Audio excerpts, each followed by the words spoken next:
Hello friends, आज की class में वेक्टर का जेईई मेंस 2023 का क्वेश्चन सॉल्व करेंगे। क्वेश्चन देखो क्या है।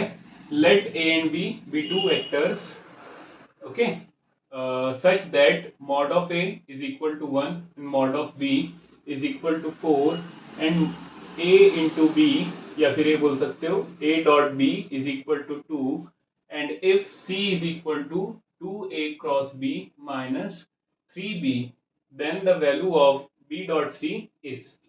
ठीक है, तो डॉट और क्रॉस दो चीजें होती है वेक्टर में। एक वेक्टर्स का होता है डॉट प्रोडक्ट और एक होता है वेक्टर का क्रॉस प्रोडक्ट। ठीक है, डॉट प्रोडक्ट जो होता है इसका आंसर हमेशा स्केलर आता है, नंबर आता है। स्केलर का मतलब होता है नंबर। और क्रॉस प्रोडक्ट जब आप करते हो दो वेक्टर का तो इसका आंसर हमेशा क्या मिलता है आपको, एक वेक्टर ही मिलता है। ठीक है, जैसे फॉर एग्जांपल आपने वेक्टर ए का डॉट प्रोडक्ट लिया वेक्टर बी के साथ, तो ये जो आंसर आएगा आपको ये हमेशा क्या आने वाला है, एक स्केलर। स्केलर मतलब नंबर। बट जब आपने ए का क्रॉस प्रोडक्ट लिया बी के साथ तो इसका आंसर क्या आता है, हमेशा वेक्टर आता है। ठीक है, मतलब जो आंसर मिलेगा वो भी क्या रहेगा, एक वेक्टर ही रहेगा। अब कुछ कुछ चीजें क्वेश्चन में हमें दी है। ये है मैग्नीट्यूड। ठीक है, कोई वेक्टर है आपके पास तो उसका मैग्नीट्यूड आपको दिया है यहाँ पे 1। एक दूसरा वेक्टर है आपके पास b, उसका मैग्नीट्यूड दिया है आपको 4।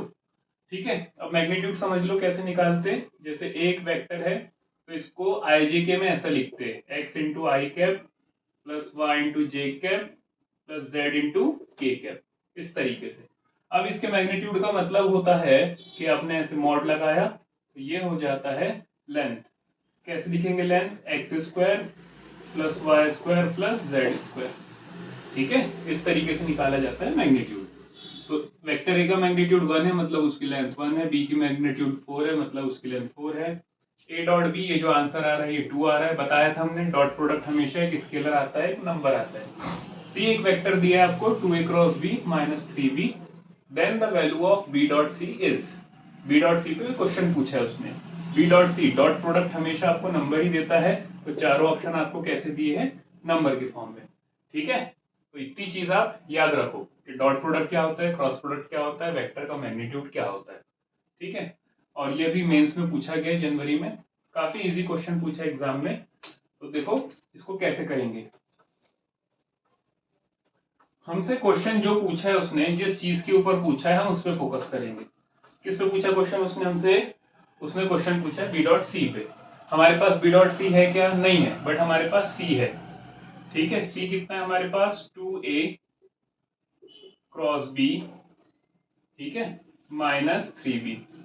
अब क्या करो, ये सी का डॉट ले लो बी के साथ, देयरफॉर दोनों साइड बी आ जाएगा, तो B dot C is equal to B dot 2a cross B minus 3b का डॉट बी के साथ।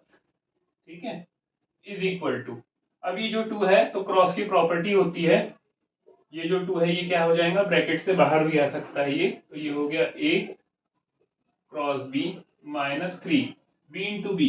किसी भी वेक्टर का अगर डॉट आप उसी के साथ ले रहे हो तो वो उसका क्या दे देता है आपको, मैग्नीट्यूड का स्क्वायर। ठीक है, तो यहाँ पे आ जाएगा b के मैग्नीट्यूड का स्क्वायर। ये चीज याद रखना, कभी भी किसी वेक्टर का मैग्नीट्यूड उसी के साथ ले रहे हो, डॉट प्रोडक्ट नॉट मैग्नीट्यूड, किसी वेक्टर का डॉट प्रोडक्ट आप उसी वेक्टर के साथ ले रहे हो तो आपको क्या देता है, उस वेक्टर के मैग्नीट्यूड का स्क्वायर। ठीक है, इज इक्वल टू, इसको आप लिख लो 2 times B dot A cross B minus 3। ठीक है, बी के मैग्नीट्यूड का स्क्वायर, बी के मैग्नीट्यूड का स्क्वायर तो कितना हो जाएगा ये 4 का स्क्वायर। यहाँ पे देखो b का मैग्नीट्यूड 4 दिया है और उसको हमको क्या लेना है, स्क्वायर लेना है, तो ये बहुत इजी हो जाएगा हमारे लिए।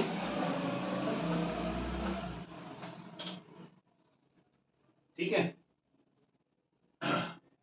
लाइन ड्रॉ किया, इज इक्वल टू, अब वो 2 तो रहने दो, ये वाला जो 2 है इसको तो एज इट इज रहने दो, इसका कुछ नहीं करना है। b का डॉट है a क्रॉस b के साथ, तो थोड़ा सा वो b dot a cross b ये क्या होता है ये समझ लो एक बार। ये रहता है वेक्टर a, ये रहता है वेक्टर b। ठीक है, वेक्टर बी। और ये दोनों वेक्टर को जो परपेंडिकुलर वेक्टर मिलता है हमें, वो रहता है vector A cross vector B. ठीक है, एक प्लेन है फॉर एग्जांपल, जैसा कि मेरे पास ये बुक है, ये बुक के ऊपर दो वेक्टर हैं, एक है यहाँ पर और दूसरा है यहाँ पर। ठीक है, ये बुक पे मैंने दो वेक्टर बनाया और तीसरा वेक्टर लिया मैंने ऐसे बुक के ऊपर इस तरीके से। ठीक है, तो अब क्या हो गया, दो प्लेन के ऊपर जो वेक्टर थे उसको ये तीसरा वेक्टर क्या है, परपेंडिकुलर है। तो परपेंडिकुलर जो वेक्टर रहेगा वो क्या देगा हमको, क्रॉस। ये उसकी क्रॉस प्रोडक्ट की डेफिनेशन। अब क्या बोल रहा है वो कि हम बी का डॉट ले रहे क्रॉस के साथ, ये वाला जो प्लेन पे वेक्टर था इसका डॉट लिया जा रहा है क्रॉस के साथ। तो हमें पता है ये वेक्टर प्लेन पे क्या है, परपेंडिकुलर है। ए क्रॉस बी जो है वो प्लेन पे जो वेक्टर था उसको क्या है, परपेंडिकुलर है।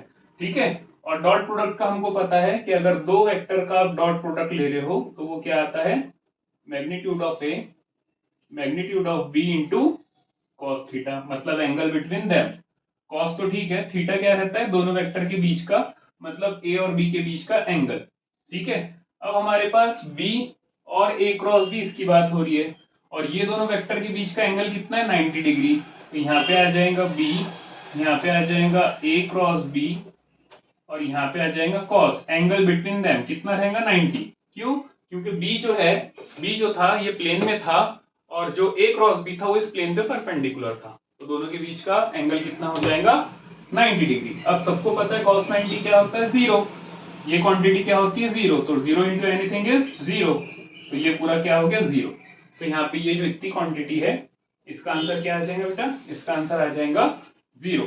तो 0 माइनस 4 इंटू 16। ठीक है, तो अच्छे से इस चीज को समझेंगे, क्या बन जाएगा ये, is equal to 0 minus 3 into 4 square is 16, तो ये कितना हो गया, -48। ठीक है, -48 कौन सा ऑप्शन है, बी है, तो बी ऑप्शन हो गया करेक्ट। ठीक है, तो ये वेक्टर की छोटी सी डॉट प्रोडक्ट और क्रॉस प्रोडक्ट के कंसेप्ट के ऊपर एक क्वेश्चन था, एग्जाम में आया था। देखो, मेंस हो, एडवांस हो, एनडीए हो, कोई भी एग्जाम हो, वहां पे क्वेश्चन आपको ऐसे नहीं पूछेंगे जो आप सॉल्व ही ना कर पाओ। वहां पे वो चेक करते हैं आपका कॉन्सेप्ट, कि आपका कॉन्सेप्ट कैसा है, आपको मीनिंग समझता है कि चीजों का। अगर आपको चीजों का मीनिंग समझ रहा है और थोड़ी बहुत प्रॉपर्टी आपको यूज करना आती है, तो आप मेंस का, एडवांस का, एनडीए का कोई भी एग्जाम आप इजीली क्रैक कर सकते हो। ठीक है, तो ये था वेक्टर का एक क्वेश्चन। नेक्स्ट क्लास में देखते हैं और कौन से क्वेश्चन हम लोग सॉल्व करेंगे। तब तक के लिए चैनल को लाइक करो, शेयर करो और सब्सक्राइब करो।